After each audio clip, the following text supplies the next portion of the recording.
18h10 à Alger. Madame, Monsieur, bonsoir. Soyez les bienvenus dans ce 24 heures Afrique à la une de l'actualité. Après avoir introduit une résolution pour l'adhésion de la Palestine en qualité de membre permanent de l'ONU, l'Algérie, porteuse du dossier, met en bleu son projet de résolution, cette étape étant la dernière avant le vote du projet par le Conseil de sécurité.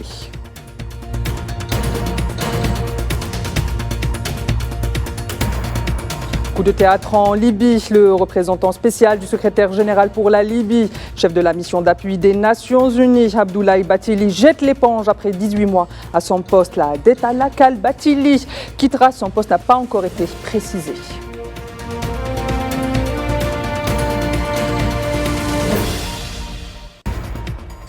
Diplomatie, avant de clore nos traditions, le président tunisien Kais Saied a reçu la première ministre italienne Giorgia Meloni à Tunis.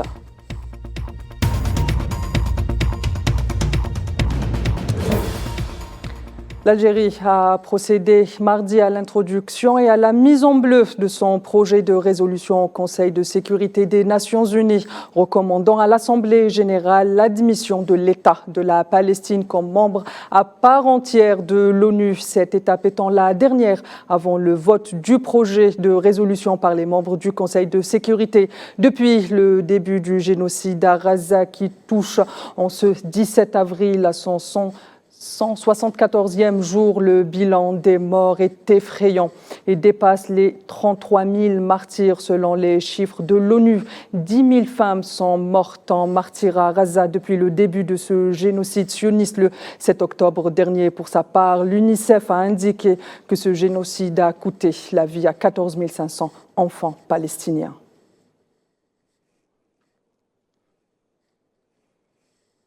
Autre territoire occupé dont la situation est à l'ordre du jour à l'ONU, le dossier sahraoui. En effet, ce mercredi 16 avril, le Conseil de sécurité de l'ONU a tenu une session de consultation à huis clos sur la mission des Nations Unies pour l'organisation d'un référendum au Sahara occidental, consacré notamment à la présentation des exposés du représentant spécial pour le Sahara occidental et chef de la MINURSO, Alexander Ivanko, et de l'envoyé personnel du secrétaire général de l'ONU pour le Sahara occidental, Staffan de Mistura. La tenue de cette session survient conformément à la résolution 2703 du Conseil de sécurité adoptée le 30 octobre 2023, renouvelant le mandat de la MINURSO pour 1 an supplémentaire. À New York, toujours, le chef de la diplomatie algérienne Ahmed Attaf a reçu hier au siège de la mission algérienne auprès des Nations Unies l'envoyé personnel du secrétaire général des Nations Unies pour la Libye, Abdoulaye Bathily, après la présentation de son dernier rapport au Conseil de sécurité sur la situation en Libye et l'annonce de sa démission de son poste.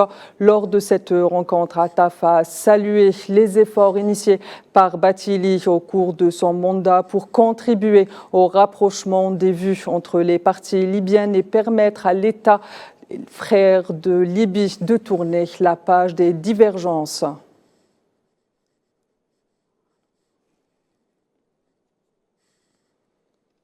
Je vous le disais à l'instant, Abdoulaye Bathily, après 18 mois en qualité d'envoyé spécial de l'ONU pour la Libye, jette l'éponge et affirme que trop de paramètres rentrent en jeu pour trouver une solution pérenne à la crise libyenne. Le point avec Neila Hamouda.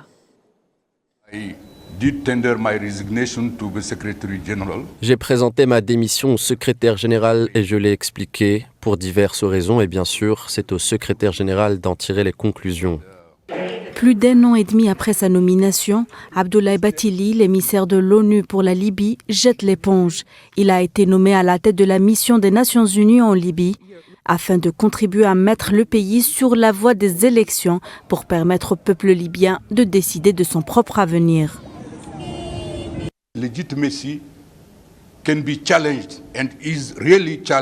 La légitimité peut être contestée et elle est réellement contestée par le peuple libyen. Pour les citoyens libyens, cela est très clair. Par conséquent, nous devrions permettre aux citoyens de se rendre aux élections pour choisir leurs dirigeants grâce à un mécanisme de système électoral transparent. system which is transparent.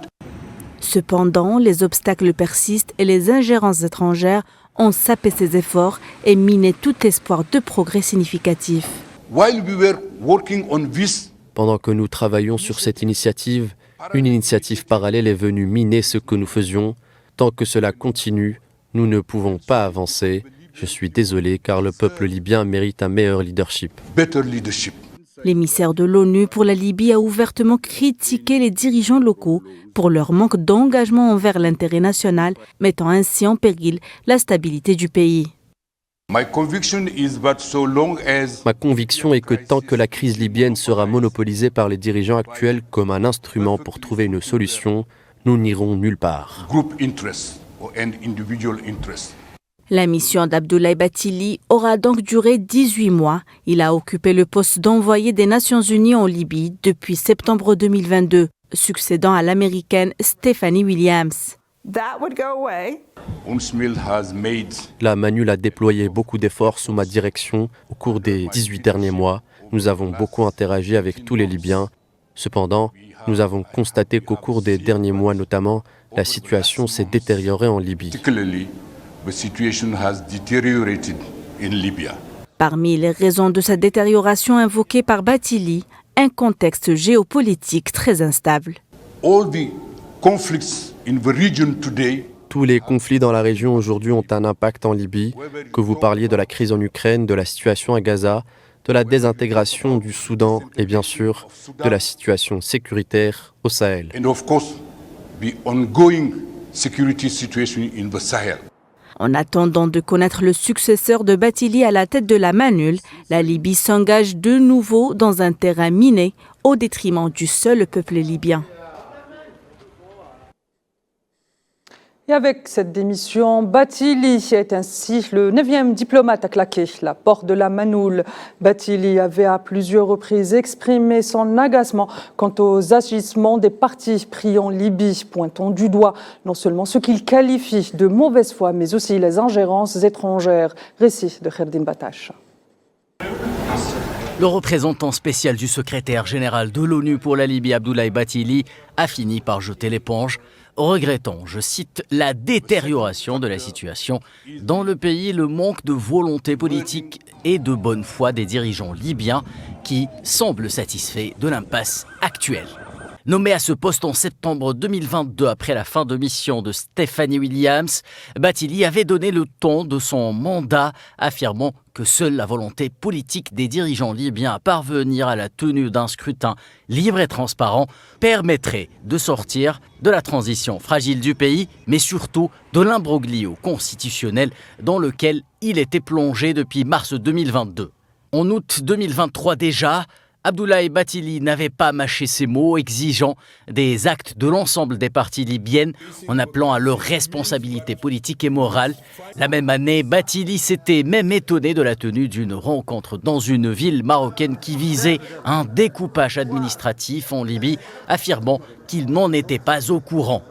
En plus de l'imbroglio constitutionnel donc, la difficulté de parvenir à un consensus, le rôle des puissances étrangères et leurs nombreuses ingérences dans le paysage politique étant aussi déterminantes. Depuis la fin 2022, les efforts pilotés par les Nations Unies pour contribuer à régler la crise politique libyenne via des élections se sont heurtés à des résistances nationales et régionales. On voit que certains refusent de façon intentionnelle de participer à des efforts de bonne foi et s'efforcent de reporter encore et encore les élections. Le diplomate et ex-ministre sénégalais, 9e émissaire onusien depuis 2011, a jeté l'éponge à l'issue d'une réunion du Conseil de sécurité où il avait dressé un tableau très sombre de la situation politique en Libye. To help resolve Libya political crisis.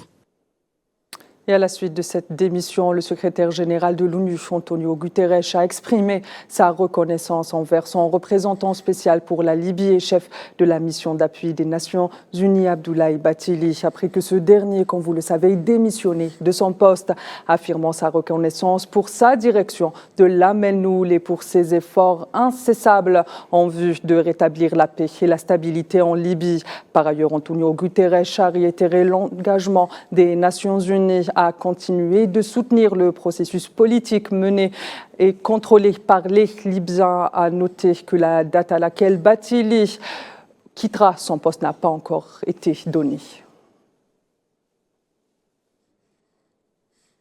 Libye, toujours, la conférence nationale de réconciliation interlibyenne prévue le 28 avril en cours a été reportée. Sindié a annoncé mardi aux médias l'émissaire de l'ONU pour la Libye, Abdoulaye Bathily, après la réunion en février à Brazzaville du comité de haut niveau de l'Union africaine. Il avait été décidé qu'une conférence nationale de réconciliation se tiendrait à Sirte le 28 avril en cours, a rappelé l'envoyé spécial au Conseil de sécurité, avant d'ajouter « Je suis désolé d'informer le Conseil du fait que cette conférence a été reportée à une date ultérieure. Les divisions entre les leaders libyens se sont une nouvelle fois manifestées sur ce dossier critique », a-t-il déploré, assurant qu'il allait continuer à travailler pour soutenir le processus politique et trouver une nouvelle date.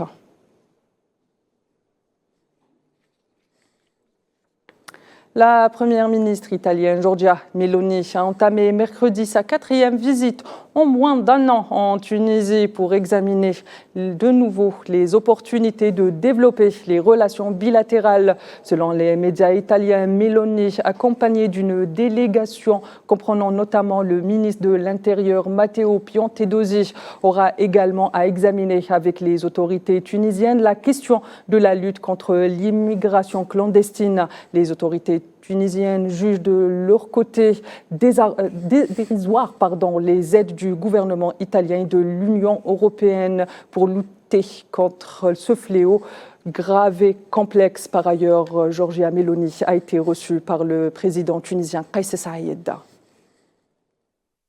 L'Italie continue à faire progresser, surtout avec cette nouvelle approche qu'elle est en train de promouvoir aussi au niveau européen. Je suis très contente de cette journée, des accords que nous avons signés, des prochaines visites des ministres qui mèneront à d'autres accords, venant ainsi confirmer une relation stratégique très importante que l'Italie considère comme l'une de ses principales priorités, sur laquelle nous travaillons sur le plan bilatéral et multilatéral.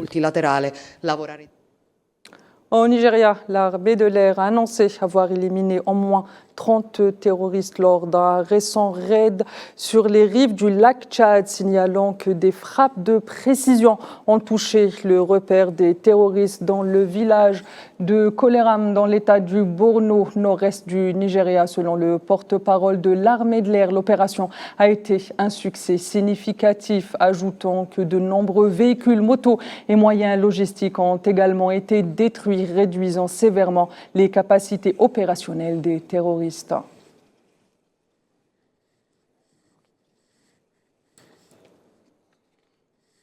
Mesdames, Messieurs, c'est ainsi que s'achève ce 24 heures Afrique. Retrouvez l'ensemble des informations que nous avons partagées avec vous sur l'ensemble de plateformes digitales qui s'affichent actuellement au bas de votre écran. Et à partir de 19h, vous avez rendez-vous avec Khabdin Batash pour le 19 Info. Excellente suite des programmes sur Al24 News.